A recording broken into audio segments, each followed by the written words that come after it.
Hi friends, తెలంగాణలో నిర్వహిస్తున్నటువంటి ఆర్టీసీకి సంబంధించి టీఎస్టీ రాస్తున్నారు చాలామంది ఆర్టీసీ టీఎస్టీ పోస్టులకి. ఇది ఫైనల్ స్ట్రాటజీ అండ్ మాక్ టెస్ట్లు టైం మేనేజ్మెంట్ గురించి నేను ఈ వీడియోలో చెప్పబోతున్నాను మీకు.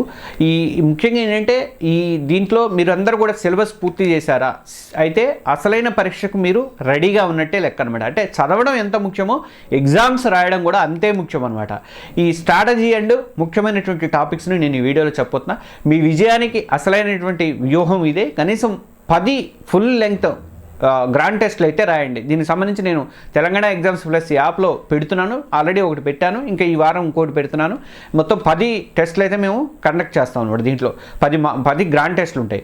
తర్వాత మాక్ టెస్ట్లు ఉంటాయి, సబ్జెక్ట్ వైజ్ మాక్ టెస్ట్లు కూడా దీంట్లో కండక్ట్ చేస్తున్నాం. అంటే ఈ గ్రాండ్ టెస్ట్లు రాయడం ఏంటంటే ఎగ్జామ్ టైంలో మేనేజ్మెంట్, టైం మేనేజ్మెంట్ అనేది మీకు చాలా బాగా తెలుస్తుంది అనమాట. అంటే మీరు 3 గంటలు ఖచ్చితంగా కూర్చొని ఆ ఎగ్జామ్ని ప్రాక్టీస్ చేయండి, టైం పెట్టుకోండి, ఎవరితో డిస్టర్బెన్స్ లేకుండా కంపల్సరీగా మీరు రాయండి.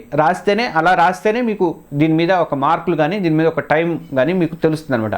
ముందుగా మీకు బాగా వచ్చిన ప్రశ్నలో మొదటి 90 నిమిషాల్లో పూర్తి చేయడానికి ప్రయత్నం అయితే చేయండి. ఆ తర్వాతే కష్టమైనటువంటి ప్రశ్నల గురించి ఆలోచించండి. నెగిటివ్ మార్కింగ్ లేదు కాబట్టి ఎక్కువ స్కోర్ చేయడానికి బెస్ట్ టెక్నిక్ అనేది ఇదే అనమాట. దీనికి సంబంధించి మీరు ఫైనల్ స్ట్రాటజీతో మీ ప్రిపరేషన్కి పదును పెట్టండి.